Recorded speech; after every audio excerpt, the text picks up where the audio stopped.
Hello all. So, as you all know, we have started a free series of governance subjects, right? So మనం కొన్ని important topics discuss చేసాము.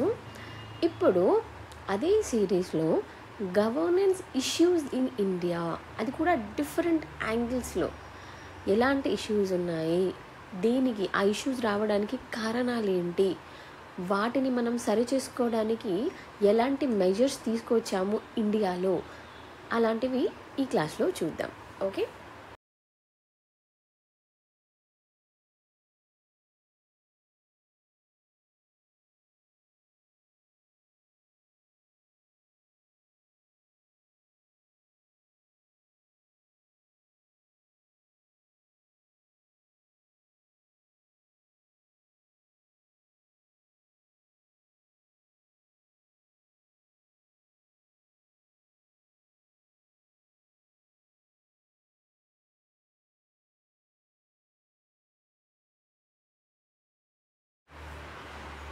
So e governance ఇష్యూస్ని మనం different యాంగిల్స్లో discuss చేస్తాము అని చెప్పాను కదా.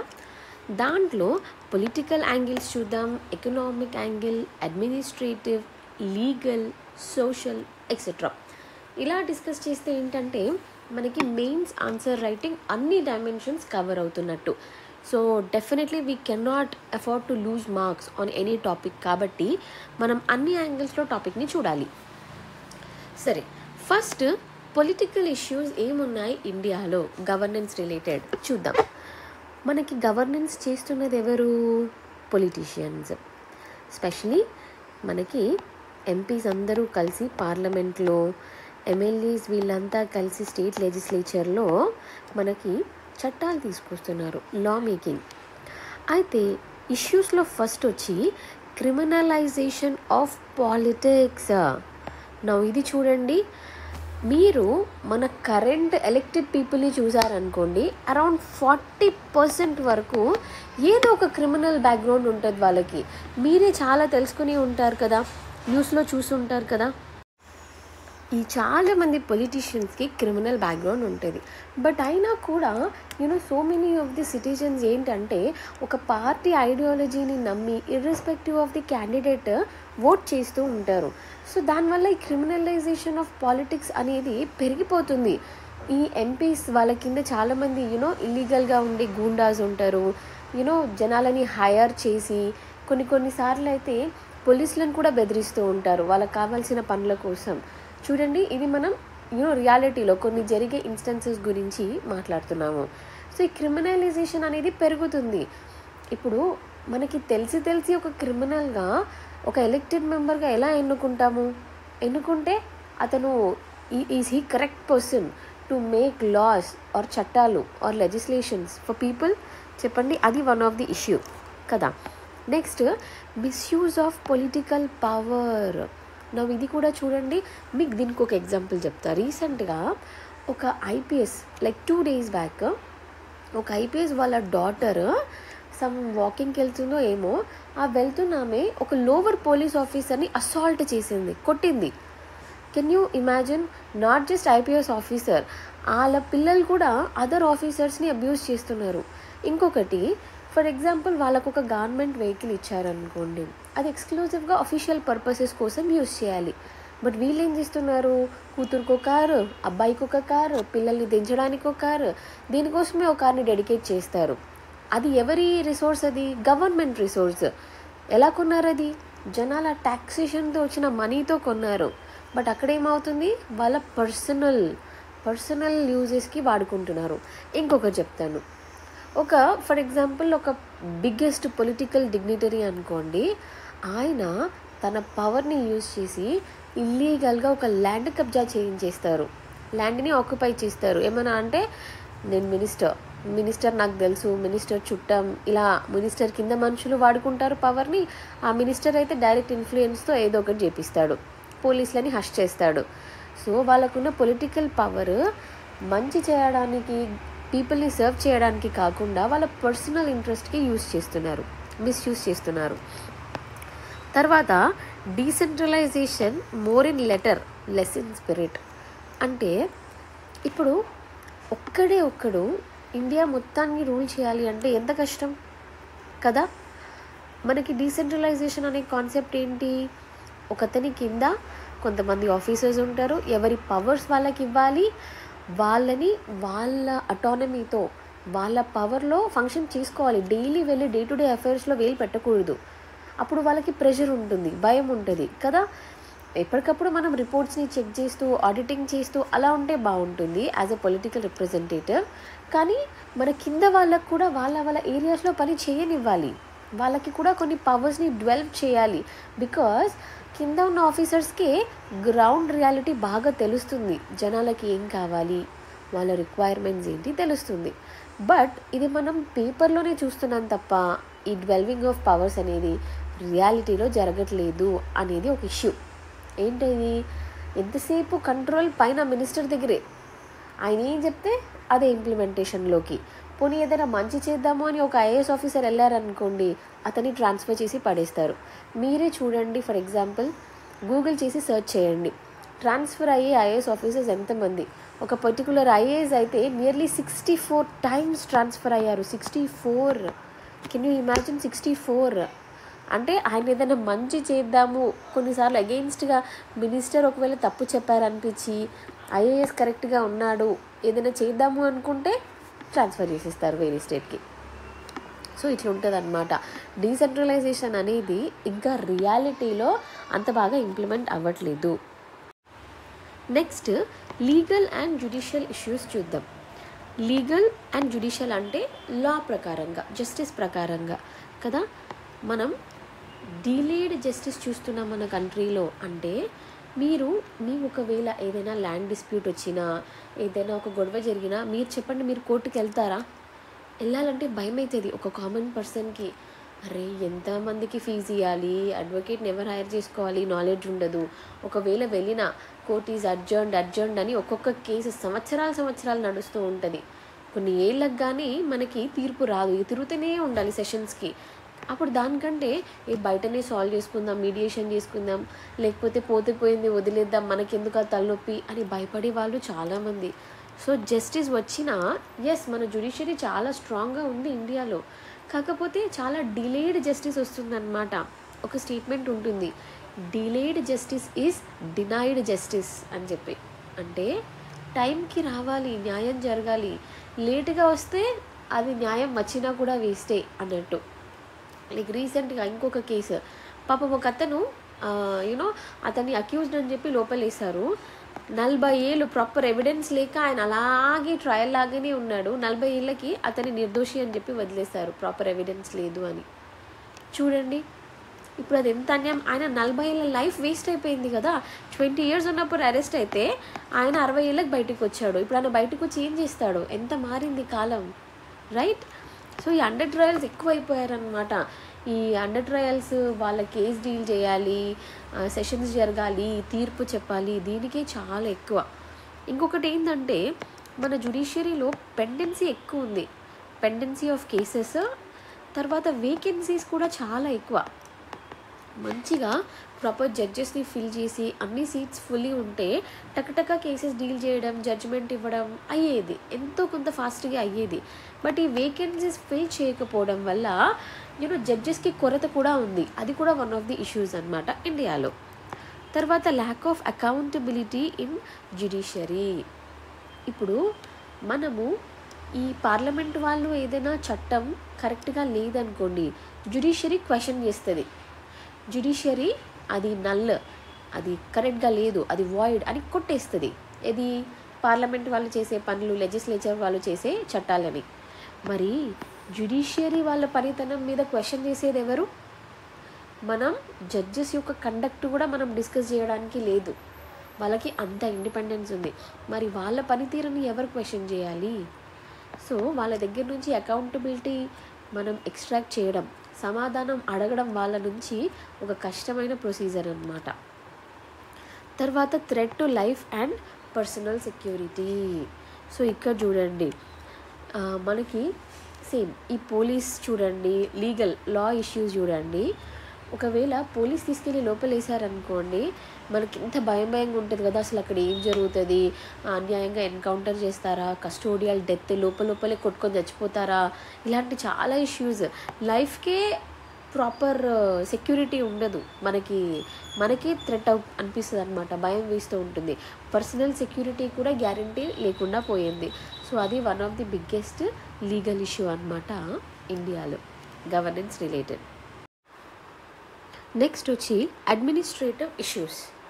అడ్మినిస్ట్రేషన్లో ఎలాంటి ఇష్యూస్ ఉంటాయి అని అంటే, ఒకటి ట్రాన్స్పరెన్సీ లోపిస్తుంది, అంటే ఏది ఓపెన్గా జరుగుతున్నట్టు కనిపించట్లేదు.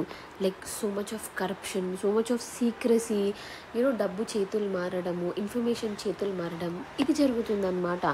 మనకి దీన్ని కౌంటర్ చేయడానికే ఆర్టీఐ యాక్ట్ తీసుకొచ్చారు, రైట్ టు ఇన్ఫర్మేషన్ అని చెప్పి. అంటే మీకు as a citizen government schemes గురించి, గవర్నమెంట్ ఫంక్షనింగ్ మెషినరీ గురించి మీకు ఏదైనా క్వశ్చన్స్ ఉన్నాయనుకోండి, డౌట్స్ ఉంటే మీరు ఒక ఆర్టీఐ అప్లికేషన్ ఫైల్ చేసి ఆ పర్టికులర్ రెవెన్యూ డిపార్ట్మెంటా, ట్రాన్స్పోర్ట్ డిపార్ట్మెంటా, ఏదంటే అది అక్కడ మీరు సబ్మిట్ చేయాలి. విత్ ఇన్ అ టైం ఫ్రేమ్లో మీకు వాళ్ళు ఆ ఇన్ఫర్మేషన్ ప్రొవైడ్ చేస్తారు. అంటే ఏదైతే ఇండియా సెక్యూరిటీకి, ఇండియా ఇంటిగ్రిటీకి థ్రెట్గా ఉండదో మిగతా అంత ఇన్ఫర్మేషన్ మీకు ప్రొవైడ్ చేస్తారు. కాకపోతే ఈ మధ్య అది కూడా సరిగ్గా పని చేయట్లేదు అనే ఇష్యూస్. అంటే ఒక్కొక్క కంప్లైంట్ని డిస్పోజ్ చేయడానికి చాలా టైం తీసుకుంటున్నారు, ఇన్ఫర్మేషన్ రేపు మాపు అన్నట్టు డిలే చేస్తున్నారు, ఆర్ ఇన్ఫర్మేషన్ ఇచ్చినా కూడా అది కరెక్ట్గా, అంటే లైక్ హానెస్ట్ ఇన్ఫర్మేషన్ ఇస్తున్నట్టు లేదు, తప్పు ఇన్ఫర్మేషన్, ఫేక్ ఇన్ఫర్మేషన్ ఇస్తున్నట్టు, అలా కొన్ని ఇష్యూస్ కనిపిస్తున్నాయి అన్నమాట. అంతటా కాదు, there are always exceptions, but అంత ప్రాపర్ ఇంప్లిమెంటేషన్ లేదు అనేది ఒక ఇష్యూ. తర్వాత బ్యూరోక్రటిక్ డిలేస్, ఇది కూడా మీరు చూడండి. మీకు మనం దీనికి బెస్ట్ ఎగ్జాంపుల్ ఏం చెప్తాను, అపరిచితుడు. అక్కడ వాళ్ళు ల్యాండ్ రిజిస్ట్రేషన్ కోసం ఆఫీస్కి వెళ్తే రేపు రండి, ఎల్లుండి రండి, ఇదే అవుతూ ఉంటుంది, టైంకి అవ్వదు. ఒకవేళ టైంకి అవ్వాలంటే డబ్బులు ఇవ్వాలి, డబ్బులు ఇస్తే పని తొందరగా అవుతుంది. అంటే ఇక తొందరగా అంటే మహా అయితే 1 month, అది కూడా లేటే, బట్ కంపారిటివ్లీ తొందరగా అవుతుంది. ఆ మనీ కూడా ఇవ్వలేదనుకోండి మీరు, ఇంకా లేట్, అది సంవత్సరాలు నడుస్తూనే ఉంటుంది. మనం అంటాం కదా, పబ్లిక్ ఆఫీసెస్కి తిరగాలంటే చెప్పులు అరిగిపోతాయి కానీ పనులు అవ్వవు అని. సో డీలేస్ ఎక్కువ కనిపిస్తున్నాయి, వాళ్ళంతా డెడికేటెడ్గా పనిచేస్తున్నట్టు కనిపించట్లేదు అనేది ఒక ఇష్యూ. తర్వాత రెసిస్టెన్స్ టు చేంజెస్. ఇప్పుడు మనం ఇంత లూప్ హోల్స్ ఉన్నాయి, ఇన్ని ప్రాబ్లమ్స్ ఉన్నాయి, దాన్ని మార్చి ట్రాన్స్పరెంట్గా చేయాలి, ఓపెన్గా చేయాలి అని ఏదైనా చేంజెస్ తీసుకొచ్చినా, ఏదైనా రిఫార్మ్స్ తీసుకొచ్చినా అక్కడున్న ఆఫీసర్స్ కానీ స్టాఫ్ కానీ రిలక్టెంట్ అనమాట, చేంజ్కి తొందరగా అడాప్ట్ అవ్వట్లేదు. అట్లనే ముందు ఉన్న పాత పద్ధతులు, అవే పేపర్లు, అదే కన్సైన్మెంట్లు పంపించడం, సైన్లు ఒకరి తర్వాత ఒకరికి చేసుకోవడం, ఇలాగనే ఉంది కానీ తొందరగా చేంజ్కి అడాప్ట్ అవ్వట్లేదన్నమాట. అదే మనం వెస్టర్న్ కంట్రీస్, ఫారెన్ కంట్రీస్ చూస్తే మొత్తం డిజిటల్, మొత్తం ఆన్లైన్, టక్కా అయిపోతుంది, టైమ్లీ డెలివరీ అయిపోతుంది. బట్ అదే మన దగ్గర రిఫ్లెక్ట్ అవ్వట్లేదు. ఇప్పుడిప్పుడే చాలా చేంజెస్ తీసుకొస్తున్నారు అడ్మినిస్ట్రేషన్ పరంగా, గుడ్ గవర్నెన్స్ అని చెప్పి, బట్ అవి ఇంకా ఫాస్టర్ ఇంప్లిమెంటేషన్, ప్రాపర్ ఇంప్లిమెంటేషన్లో లేదు. తర్వాత one of the major ghost ఏంటి అంటే కరప్షన్. ఇది మనం ఎంత విజిలెన్స్ ఆఫీసర్స్ని పెట్టినా, విజిలెన్స్ కమిషన్ ఉన్నా, ఎక్కడంటే అక్కడ కరప్షన్ కేసెస్ వినిపిస్తూనే ఉన్నాయి. మీరు న్యూస్లో చూస్తుంటారు కదా, ఒక ఐఏఎస్ ఇంట్లో ఒక 4 కోట్లు దొరికాయి, ఇంత బంగారం దొరికింది, ఒక ఐబీ ఆఫీసర్ ఇంట్లో ఇంత మనీ దొరికింది, ఆర్ ఒక పర్టికులర్ ఐఏఎస్ని సస్పెండ్ చేశారు on the case of a scam, on the case of corruption. చాలా బ్లాక్స్ ఇట్లా ఇల్లులు మారిపోతూనే ఉంటాయి అన్నమాట. సో ఎంత మనం కంట్రోల్ చేయడానికి ట్రై చేసినా ఈ కరప్షన్ అనేది మనకి ఒక బ్లాక్ షాడో లాగా వెనకాల తిరుగుతూనే ఉందన్నమాట అడ్మినిస్ట్రేషన్లో. అది one of the issues. Like మీరే అడగండి, ఇండియాలో 0% కరప్షన్ ఉందా? ఆనెస్ట్గా మీరే ఆలోచించండి. మీరు బయట మీ పేరెంట్స్ వెళ్తూ ఉంటారు, మీ రిలేటివ్స్ వెళ్తూ ఉంటారు, కనుక్కోండి ఒకసారి పనులు ఎలా అవుతున్నాయని. సో అది one of the issues. Next వచ్చి ఎకనామిక్ ఇష్యూస్. ఎకనామిక్ యాంగిల్లో గవర్నెన్స్ పరంగా ఎకానమీలో మేనేజ్మెంట్ అనేది సరిగ్గా లేదు అనేది. మేనేజ్మెంట్ అంటే ఇప్పుడు మనం డిమాండ్, సప్లై, ఎప్పుడు డిమాండ్ ఎక్కువ ఉందనుకోండి ఒక ప్రోడక్ట్కి, సప్లై వెంటనే పెరగాలి. సప్లై పెరిగి ఆ ఐటెం మార్కెట్లో మంచిగా దొరికితే ధర రీజనబుల్గా ఉంటుంది. ఇప్పుడు టొమాటోస్కి చాలా డిమాండ్ ఉంది, రోజు టొమాటో పప్పు తింటారు అన్ని ఫ్యామిలీస్ ఆల్మోస్ట్. కానీ సప్లై పరంగా టొమాటోస్ అసలు లేవు. అప్పుడు ఏమవుతుంది, ఫస్ట్ 1 కేజీ టొమాటో 10 రూపీస్ ఉంటుంది. బట్ ఇప్పుడు కేజీ టొమాటో దొరకట్లేదు. ఆ కేజీ టొమాటో రావడానికి నెల పడుతుంది. అప్పుడు వీళ్ళు ఏం చేస్తారు, బాగా డబ్బు ఉన్న వాళ్ళు, నేను 100 రూపాయలు ఇస్తాను, నాకు ఆ కేజీ టొమాటోలు ఇచ్చాయి, ఏదైతే ఫస్ట్ అప్పుడే మార్కెట్లోకి ఎంటర్ అవుతాయో వాటిని తీసేసుకుంటారు. మరి ఇక కామన్ పీపుల్కి, పూర్ పీపుల్కి అయితే అందదు. ఇట్లా నెక్స్ట్ 200 ఉన్నోడు, చలో నాకు ఇవ్వు, నేను 200 ఇస్తాను నీకు. ఇట్లా రేట్ పెరిగిపోతూనే ఉంటుంది, ఇన్ఫ్లేషన్ అవుతూ ఉంటుంది. దాన్ని మనం ఈ ఇన్ఫ్లేషన్స్, ఈ రిసెషన్స్, ఈ స్లో డౌన్ ఇలాంటివి, ఈ కరెన్సీ ఎక్స్చేంజ్ ప్రాబ్లమ్స్, ఇంకా మన రూపీ డెప్రిషియేట్ అయిపోతుంది. ఇప్పుడు డాలర్కి ఎంత, ఒక రూపీ నియర్లీ 82 రూపీస్. అక్కడ 1 అమెరికన్ డాలర్ ఈక్వల్ టు ఇక్కడ 82 ఇండియన్ రూపీస్. అంటే మన ఇండియన్ రూపీ వాల్యూ అంతా తగ్గిందనమాట. సో ఇదంతా ఏంటి, ప్రాపర్ మేనేజ్మెంట్ లేక. ఒక మంచి మానిటరీ పాలసీ ఉండాలి, ఫిస్కల్ పాలసీ ఉండాలి, సప్లై చైన్ మేనేజ్మెంట్ మంచి ఉండాలి. ఫార్మర్స్ దగ్గర నుంచి తీసుకొని ప్రొక్యూర్ చేసుకొని వాళ్ళకి ప్రాపర్గా కంపెన్సేషన్ ఇచ్చి వాటిని పాడవకుండా వేర్ హౌసెస్లో మంచిగా ప్రొటెక్ట్ చేసి దెన్ జనాల దగ్గరికి తీసుకెళ్ళి, ఇదంతా ఒక ప్రాసెస్. ఇది గవర్నమెంట్ చూసుకుంటుంది, ఎందుకంటే it belongs to the welfare of the people. కాబట్టి మనం రేషన్ కార్డ్స్ ద్వారా లేదా పువర్ ఆర్ మార్జినలీ డిసడ్వాంటేజ్డ్ పీపుల్కి మనం ధాన్యాన్ని వీటిని చాలా తక్కువకి ప్రొవైడ్ చేయాలి. అది గవర్నమెంట్ బాధ్యత. ప్రాపర్ మేనేజ్మెంట్ ఉంటే అన్నీ సక్రమంగా జరిగేవి. అలాగే ఇండస్ట్రీస్ విషయంలో కూడా ఒక మంచి ఇండస్ట్రియల్ పాలసీ కావాలి. మన దగ్గర మ్యానుఫ్యాక్చరింగ్ ఎంత తక్కువగా ఉంది. ఇప్పటి వరకు మీ ఇంట్లో ఉన్న టాయ్స్ చూడండి, 10 టాయ్స్లో 8 చైనా నుంచే ఉంటాయి. ఎందుకు మనం చైనా నుంచి అంత డంప్ చేసుకోవాల్సి వస్తుంది? అక్కడి ప్రొడక్ట్స్ చీప్గా అనిపిస్తున్నాయి, మనమేమో కాస్ట్లీ అవుతాయి. తయారు చేయడానికి ముందుకు రారు ఇండస్ట్రీస్లో. సో ఇదంతా మేనేజ్మెంట్ సరిగా లేక. తర్వాత ఫిస్కల్ ఇంబ్యాలెన్స్ ఎక్కువ అన్నమాట. ఫిస్కల్ ఇంబ్యాలెన్స్ అంటే గవర్నమెంట్కి పెట్టే ఖర్చు ఉంటుంది కదా, ఎక్స్పెండిచర్ అంటాం. వచ్చే డబ్బుల్ని ఏమంటాము, రెవెన్యూ అంటాము. రెవెన్యూ ఏమో ఎప్పుడు తక్కువ ఉంటుంది, ఎక్స్పెండిచర్ ఏమో ఎప్పుడు ఎక్కువ ఉంటుంది. మనకి ఇంట్లో ఖర్చులు తగ్గి సేవింగ్స్ ఎక్కువ ఉంటేనే కదా మనం కొంచెం మంచి లైఫ్ స్టైల్, కంఫర్టబుల్గా బతకొచ్చు, ఫ్యూచర్ గురించి భయపడాల్సిన అవసరం లేదు, ఫ్యామిలీ అంతా హ్యాపీగా ఉంటారు. బట్ సేమ్ కేస్ ఇండియాలో ఖర్చులేమో చాలా ఎక్కువ, వచ్చే డబ్బులేమో తక్కువ. ఇది ఎప్పుడు ఇలాగే పర్సిస్ట్ అవుతుంది అన్నమాట. సో ఇది మారాలి, సిచ్యువేషన్ మారాలి. ఇండియాకి కూడా మంచిగా డబ్బులు ఎక్కువ రావాలి, సేవింగ్స్ ఉండాలి. సో రేపటి నాడు ఎప్పుడైనా కరువు వచ్చినా, డిజాస్టర్ వచ్చినా, సునామీ వచ్చినా మన దగ్గర ఉన్న సేవింగ్స్తో జనాలకి రిలీఫ్, ఫుడ్, షెల్టర్, క్లోదింగ్ ఇవన్నీ ప్రొవైడ్ చేయాలి, రైట్? సో ఫిస్కల్ బ్యాలెన్స్ ఉండాలన్నమాట ఇండియాలో. తర్వాత రీజనల్ డిస్పారిటీస్ అనేది ఇంకొక ఇష్యూ. రీజనల్ డిస్పారిటీ అంటే మనకి మొత్తం ఇండియాలో ఎన్ని స్టేట్స్ ఉన్నాయి, ఇప్పుడు 28 స్టేట్స్ ఉన్నాయి. ఒక స్టేట్ మరీ రిచ్గా ఉంటే ఇండస్ట్రీస్లో తోపు ఉంటుంది, ఐటీలో హై ఉంటుంది, డబ్బులు బాగా వస్తాయి. అదే ఇంకొక స్టేట్ని తీసుకుంటే చాలా తక్కువ, గొడవలు, కిల్లింగ్స్ ఇలాగే. ఇప్పుడు మీరు న్యూస్లో చూస్తూనే ఉంటారు, నాగాల్యాండ్లో చూడండి, ఈ మధ్య ఎన్ని గొడవలు, ఫైరింగ్స్, కిల్లింగ్స్ ఇవన్నీ జరుగుతున్నాయి. నాగాలాండ్లో ఎప్పుడూ ఉంటుంది. రీసెంట్గా మణిపూర్లో కూడా మనం ఇలాంటివి చూసాము కదా, 2 విమెన్ని బహిరంగంగా ఇలా రేప్ చేయడము, ఫ్యామిలీని చంపేయడము, ఇల్లు తగలబెట్టుకోవడము because of some reservation issue. So ఇంక అందులోనూ వాళ్ళ జాగ్రఫికల్ లొకేషన్ చూస్తే ఇవి నార్త్ ఈస్ట్ స్టేట్స్, అక్కడెక్కడో ఈస్ట్ సైడ్ ఉంటాయన్నమాట. వాళ్ళని మెయిన్ల్యాండ్ ఇండియా ఆల్మోస్ట్ ఏలియనేటెడ్గా ఫీల్ అవుతూ ఉంటుంది, ఆ కనెక్ట్ మిస్ అవుతుంది. అదే మనం వేరే స్టేట్స్ చూద్దాం, గుజరాత్ చూడండి, తర్వాత ఇంకా మహారాష్ట్ర చూడండి, ఏపీ చూడండి, కర్ణాటక, తమిళనాడు, ఇవన్నీ కంపారిటివ్లీ ఎడ్యుకేషన్లో, హెల్త్లో, డబ్బులు రావటంలో, అగ్రికల్చర్లో చాలా ముందున్నాయి. వేరాజ్ కొన్ని ఈస్టర్న్ స్టేట్ ఎలాంటిది, యూపీ, బీహార్, జార్ఖండ్, ఛత్తీస్గఢ్, రాజస్థాన్, ఇక్కడ బీమారు స్టేట్స్ అన్నమాట. అంటే డిసీజెస్ ఎక్కువ, చదువు తక్కువ, అంటే లిటరసీ తక్కువ, బ్యాక్వర్డ్నెస్ ఎక్కువ ఇలా ఉన్నాయన్నమాట. సో కొన్ని స్టేట్స్ ఏమో మంచి హైట్లో ఫుల్ సంపాదిస్తూ, కొన్ని స్టేట్స్ ఏమో బ్యాక్వర్డ్నెస్ ఉండి అంత ముందుకు రాక కష్టపడుతున్నాయి. ఈ రీజనల్ డిస్పారిటీస్ కూడా గవర్నెన్స్కి ప్రాబ్లం అవుతుంది.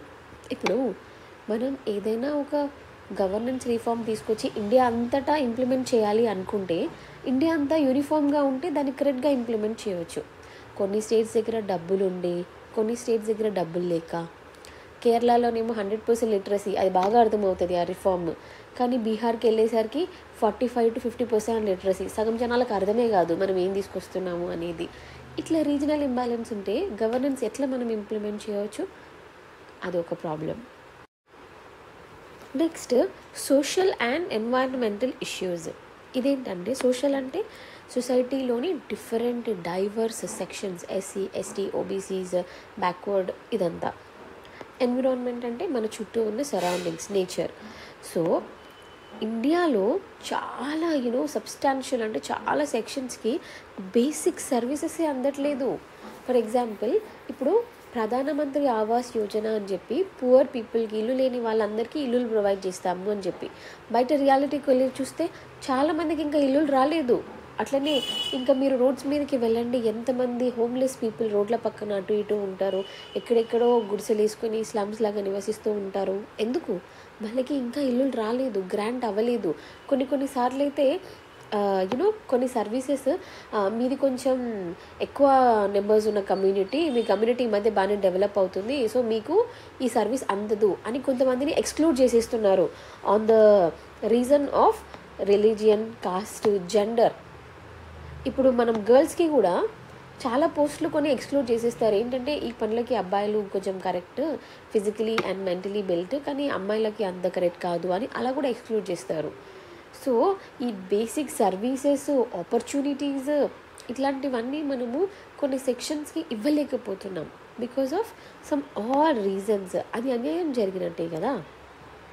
సో ఇప్పుడు నేనే చూసాను రీసెంట్లీ, మా ఇంట్లో వర్క్ చేసే ఒక ఆవిడ, ఆమె ఎప్పటి నుంచో ట్రై చేస్తుంది వాళ్ళకు ఒక ఇల్లు కావాలి అని చెప్పేసి. సో గవర్నమెంట్కి అప్లికేషన్ ఇచ్చుకొని ఆమె బ్యాక్వర్డ్ అని చెప్పేసి, డబ్బులు చాలా తక్కువ ఉంది, రెవెన్యూ ఇదంతా చెప్పారు. కానీ కమ్యూనిటీ రీజన్ చెప్పేసి ఆమెని డిలీట్ చేసేసారు, ఆమెకి ఇల్లు ఇవ్వలేదు. సో ఇప్పుడు ఆమెకి ఇల్లు లేదు, పిల్లలు ఉన్నారు, సర్వీస్ రాలేదు. ఇప్పుడు ఏమైంది? ఒక రీజన్ బట్టి ఎక్స్క్లూడ్ చేయాల్సి వచ్చింది. అలా చాలామందికి ఈ సర్వీసెస్ అందట్లేదు. తర్వాత ఈ వాయిస్లెస్ పువర్ చూడండి.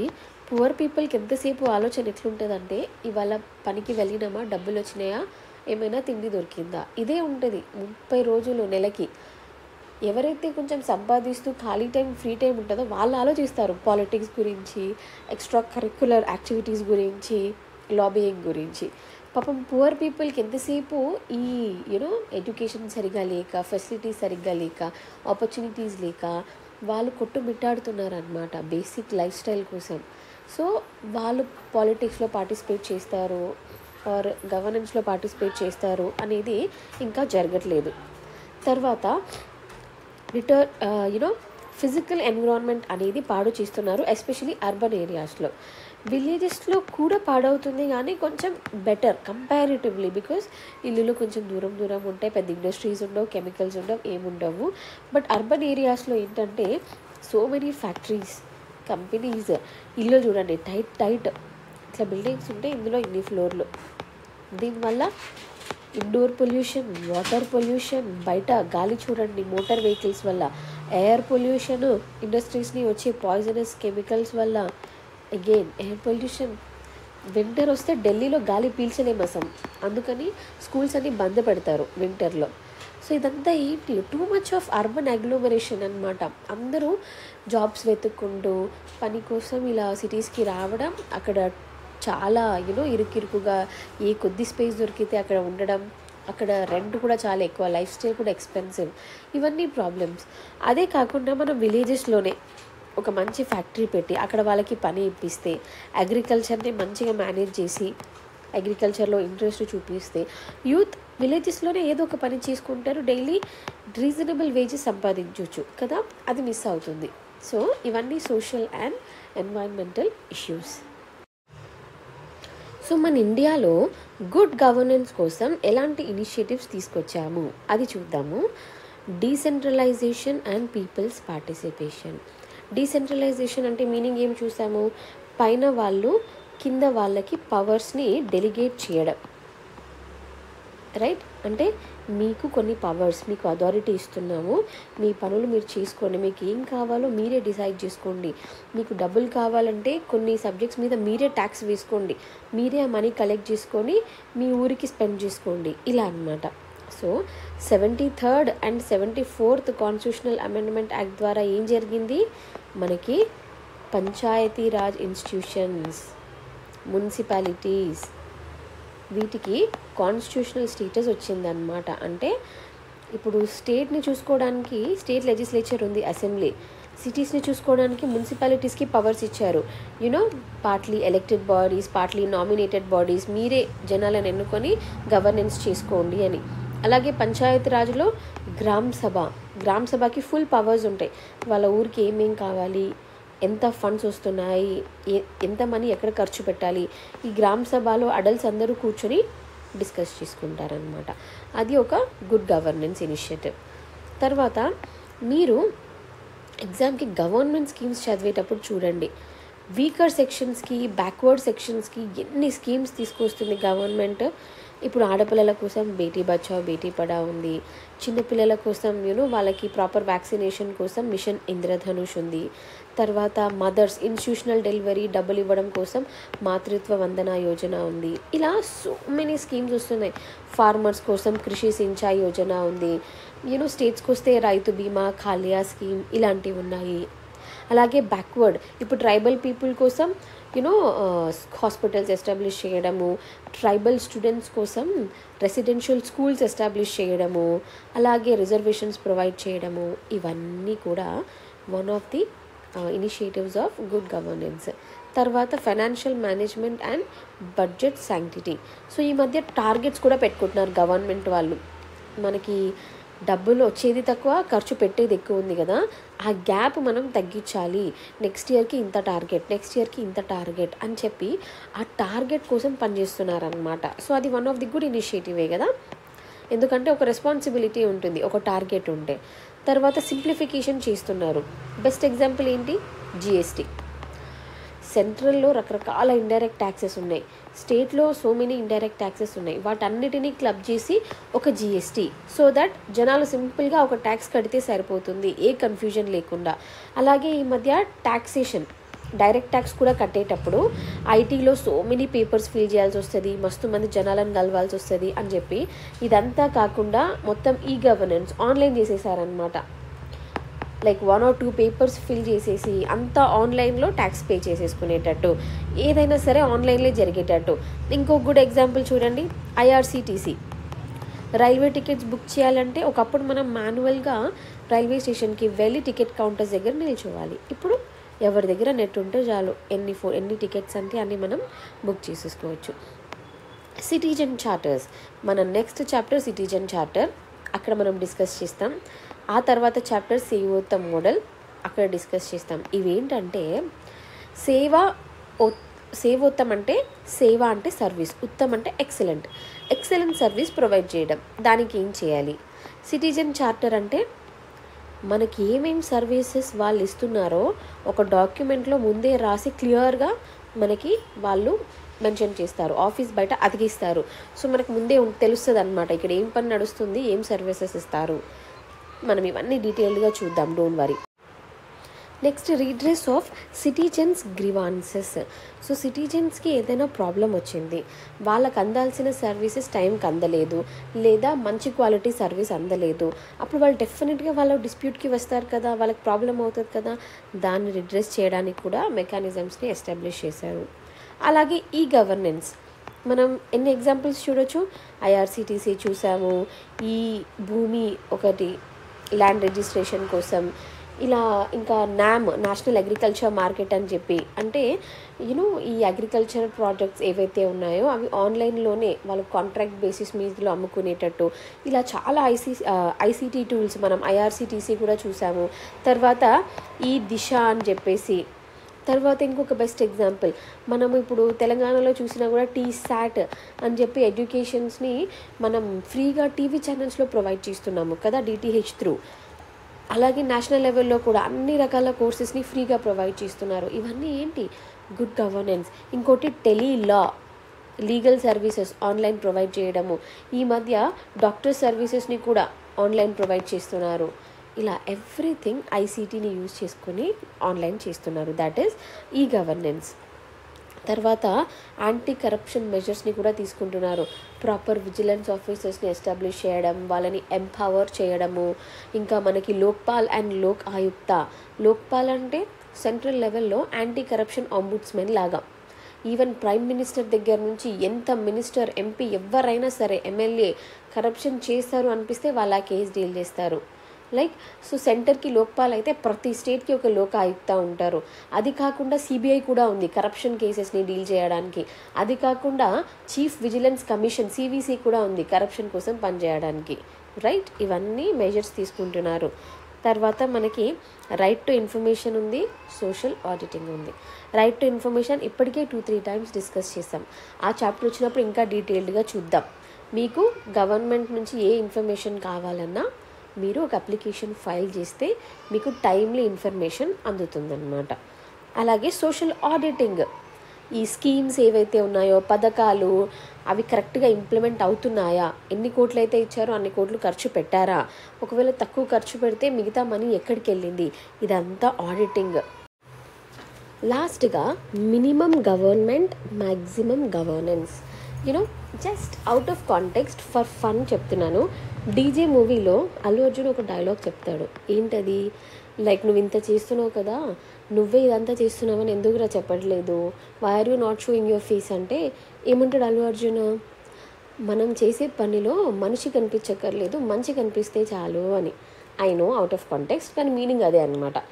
మినిమం గవర్నమెంట్ అంటే ఎవరి దగ్గర పవర్ ఉంది, ఎవరు చేస్తున్నారు ఇది అవసరం లేదు, ఎంత బాగా చేస్తున్నారు, ఎలా చేస్తున్నారు, ఏం అడాప్ట్ చేశారు, జనాలని ఇన్వాల్వ్ చేశారా లేదా, ఇది కనిపిస్తే చాలు. సో దానికోసం మనం అడ్మినిస్ట్రేషన్ని ఎలా చూడాలి, ఇండియాలో సిటిజన్ ఫ్రెండ్లీగా ఉండాలి. అబ్బా ఈ పబ్లిక్ ఆఫీస్ చుట్టూ ఏం తిరుగుతాం రా బాబు, అవసరం లేదు, దానికంటే ఇంట్లో కూర్చోవడం మేలు, వదిలేసుకోవడం మేలు, ఇలా ఉండకూడదు. మనకి సిటిజన్స్కి అర్థమయ్యే భాషలో వాళ్ళకి అన్నీ ఎక్స్ప్లెయిన్ చేస్తూ వాళ్ళ పనులు వాళ్ళే చేసుకునేటట్టు ఆన్లైన్ ద్వారా కానీ సింపుల్గా ఒకవేళ ఆఫీస్కి వచ్చినా కూడా టక్కున అయిపోయేటట్టు సిటిజన్ ఫ్రెండ్లీ ఉండాలి. తర్వాత సింప్లిఫికేషన్. మనం జిఎస్టీ చూసాము, ఐటీ రిఫార్మ్స్ చూసాము, పేపర్లన్నీ తీసేసి ఈ గవర్నెన్స్ చూసాము. ఏంటంటే సింప్లిఫై చేస్తున్నారు. ఇట్లా కాంప్లెక్స్ పేపర్లు ఫిల్లింగ్ ఫైల్స్ ఫిల్లింగ్ ఉందనుకోండి, ఫస్ట్ మన ఇండియాలో పెద్దవాళ్ళు ఎల్డర్స్ వాళ్ళంతా చదువుకోలేదు, 10th 9th 8th చదువు ఆపేశారు. ఇప్పుడు పిల్లలు లేని వాళ్ళు ఆర్ పిల్లలు ఫారెన్లో ఉన్న వాళ్ళు ఇలా ఎల్డర్స్ పనికి వెళ్ళాలనుకోండి, ఏదైనా వాళ్ళంతటా వాళ్ళు చేసుకోవాలంటే ఇంత కాంప్లెక్స్ చట్టాలు, కాంప్లెక్స్ పేపర్స్ ఉంటే వాళ్ళు ఫైల్ కూడా చేయలేరు, వాళ్ళకి కష్టమవుతుంది. ఎప్పుడు ఎవరో ఒకరి మీద ఆధారపడుతూ ఉంటారు, లేట్ అవుతూ ఉంటుంది సర్వీస్ డెలివరీ. అలా కాకుండా సింపుల్గా ఉండాలి, అర్థమయ్యే భాషలో లెజిబుల్గా ఉండాలి, టెక్నాలజీని బాగా యూజ్ చేయాలి.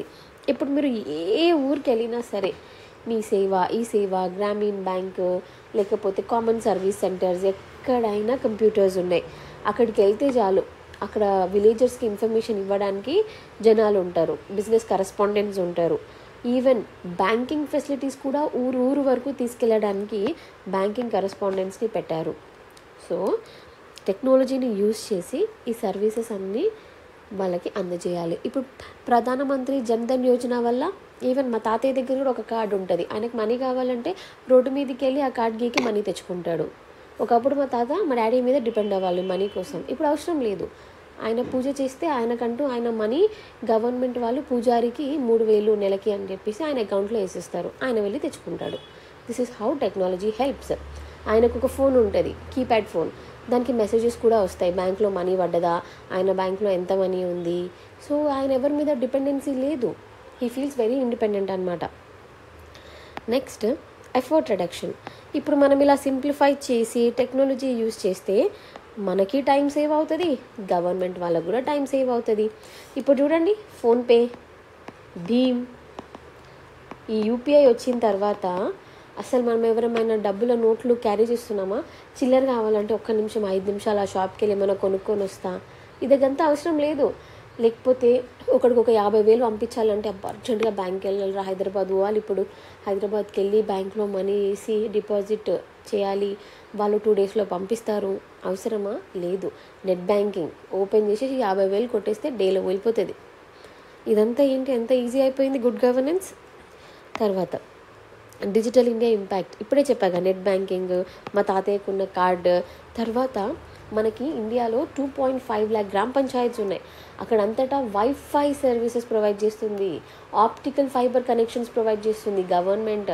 సో దాట్ అక్కడ కంప్యూటర్స్ ఉంటాయి, ఆధార్ రిజిస్ట్రేషన్స్ కానివ్వండి, పిల్లలకి వ్యాక్సినేషన్ డీటెయిల్స్ కానివ్వండి, మన పబ్లిక్ ప్రొక్యూర్మెంట్ వచ్చే ధాన్యం, వీట్ అది కానివ్వండి. మంచి ఎగ్జాంపుల్, మరి రేషన్ కార్డు ఉన్న వాళ్ళు ఫుడ్ తీసుకోవడానికి వెళ్ళినప్పుడు ఎలా ఆథెంటికేషన్ జరుగుతుంది?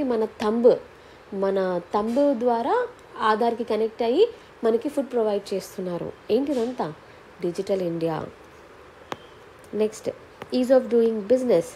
సో బయట ఫారెన్ కంట్రీస్ నుంచి కూడా ఇక్కడ వచ్చి మనకి ఇండస్ట్రీస్ పెట్టి జాబ్స్ ప్రొవైడ్ చేయడానికి, బిజినెస్ చేయడానికి అట్మాస్ఫియర్ని, వాతావరణాన్ని మంచిగా క్రియేట్ చేస్తున్నారు. మీకు రిజిస్ట్రేషన్ కావాలా? 1 రోజులో పని అయిపోతుంది. 1 పేపర్ ఫిల్ చేయండి చాలు. మీకు బిజినెస్ సరిగా నడవట్లేదా? వేరేది మారాలా? నో ప్రాబ్లం, ఎగ్జిట్ అయిపోండి తొందరగా. మీరు స్టార్టప్ పెడదాం అనుకుంటున్నారా? డబ్బులు లేవా? స్టార్టప్ లోన్స్ ఉన్నాయి, ఏంజల్ ఇన్వెస్టర్స్ ఉన్నారు. ఇట్లా ఎవ్రీథింగ్ సింపుల్ చేసేస్తున్నారు. ఇప్పుడు ఒకప్పుడు ఒక బిజినెస్ స్టార్ట్ చేస్తే దానిలో నుంచి బయటపడడానికి ఏళ్ళు పడేది. ఇప్పుడు అంత అవసరం లేదు, ఇప్పుడు అంతా ఈజీ అయిపోయింది. టక్క బిజినెస్. మీ దగ్గర కొంచెం ఇన్వెస్ట్మెంట్ ఉంటే చాలు, మీకు ప్రాపర్ క్రెడెన్షియల్స్ ఉన్నా కూడా మీకు బ్యాంక్ లోన్స్ వస్తాయి, గవర్నమెంట్ సబ్సిడీస్ ఉంటాయి. వాటి అన్నిటితో హ్యాపీగా బిజినెస్ చేసుకోవచ్చు. ఒక్క ఇండియన్స్ అనే కాదు, ఫారినర్స్ కూడా. తర్వాత సిటిజన్ ప్లాట్ఫామ్స్. సిటిజన్స్కి వాళ్ళకి ఇన్ఫర్మేషన్ కావాలి, వాళ్ళు ఎంపవర్ అవ్వడానికి mygovernment@nic.india.government ఇవన్నీ ఉన్నాయి సిటిజన్ ఎంగేజ్మెంట్ కోసం, వాళ్ళ పార్టిసిపేషన్ కోసం. అలాగే ప్రైమ్ మినిస్టర్ ఆఫీస్, వీళ్ళు పబ్లిక్ ఇన్పుట్ ఏదైతే ఉందో, నేషనల్గా జరిగే ఇష్యూస్ ఉంటాయి కదా, వాటి మీద పబ్లిక్ ఏం ఫీల్ అవుతుంది, వాళ్ళ ఒపీనియన్ ఏంటి, వాళ్ళకి ఏం కావాలి, ఆ ఇన్పుట్స్ అన్నిటిని గ్యాదర్ చేసి మనకి ఆన్లైన్లో అవైలబుల్ చేస్తున్నారు. సో ఇదంతా ఏంటి, ఎవరు అనేది కనిపించట్లేదు, ఏం చేస్తున్నారు అనేది కనిపిస్తుంది. Minimum government, maximum governance. ఇదే మన ఫండా అన్నమాట గుడ్ గవర్నెన్స్కి. Okay, if you like this video, please like, share and subscribe. We will continue with our next video.